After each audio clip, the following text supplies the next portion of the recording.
I'm trying to find out. The tops and now there was a change from color, but the tops and the poles are exactly what was specified. Oh, Now, which, you know, to me is a design problem because the two don't look good together.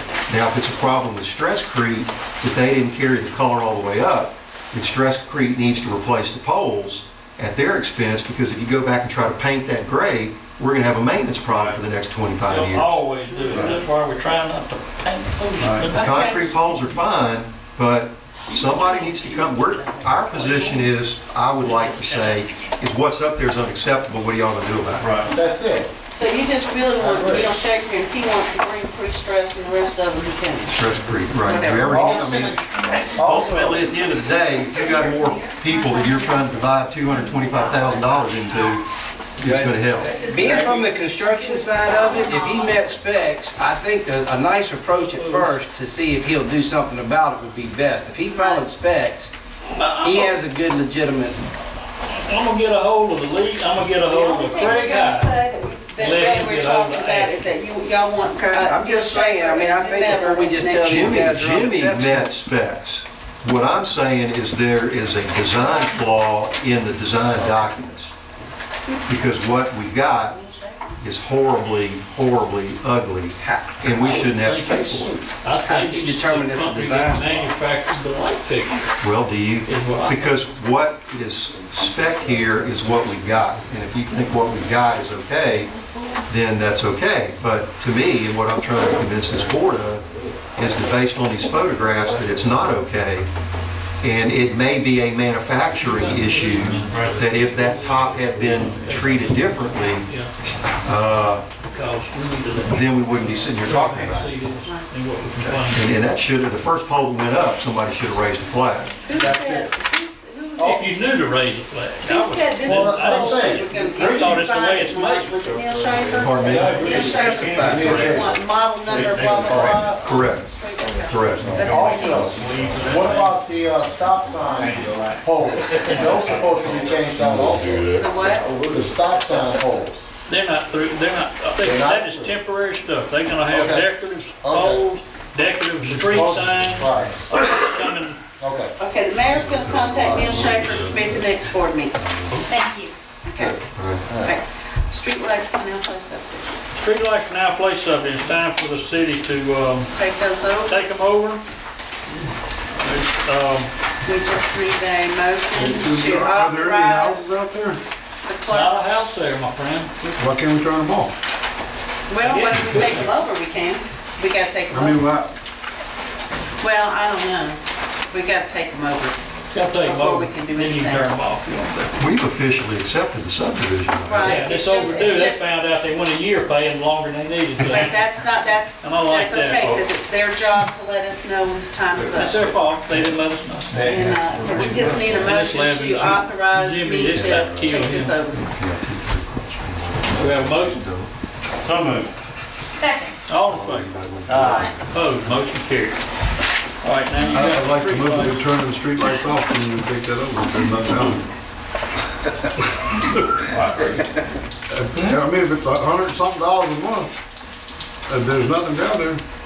Well, y'all think about that, and after we take it over, we do it, because, you know, people want to go look at property to buy and purchase a house, and there's no lights. You know, you could be hurting us. They're gonna look at it during the day, not at night. Well, and at night, they may need to look at it, because they look at it in the day, it's going to be across from Jefferson's dump.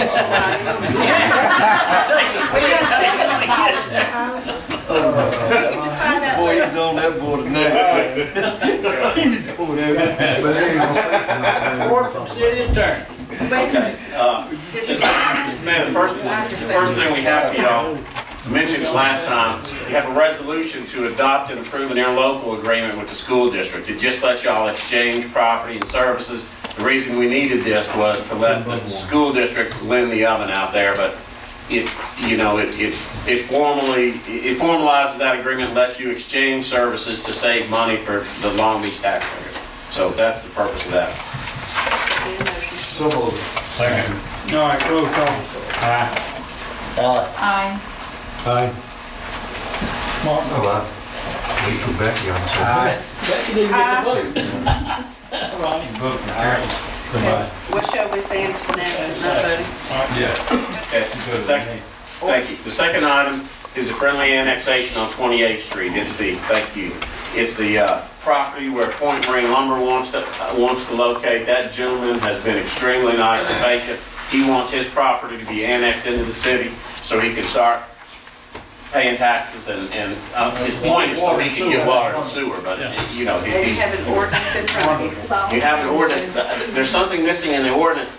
David got me the revised legal description of the city, and this is it. This, in other words, what the city would be like if that little piece of property was in it. That you have to put that in the ordinance. So I will insert this long legal description into the ordinance.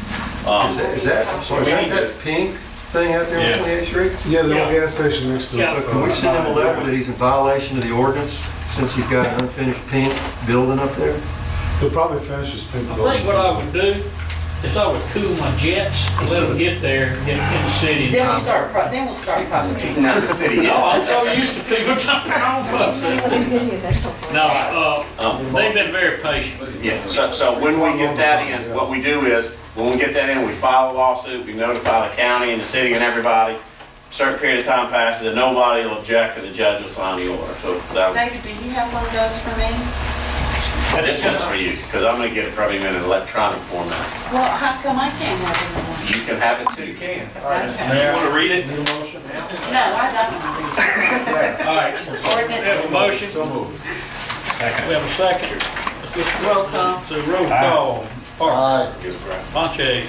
Dugan. Aye. Karuba. Aye. I just have a question. Anderson's absent, not voting. When we're talking about this annexation, you mentioned in here that they said something about annexing the city base. Is that possible to annex that federal land like that? You have to get permission from them, don't you? I mean, the city can annex anything it wants if it goes to court and gets permission. Whether the feds agree with or disagree with it, I don't know. You can't tax them, I don't think, Florida's but trying to annex a little bitty pie-shaped part in the west end of the city base and they, I think it's got something to do. Well, there's a whole lot of families over there. they want If we to can annex it, we can get them in our school system. Jim, isn't the school trying to work?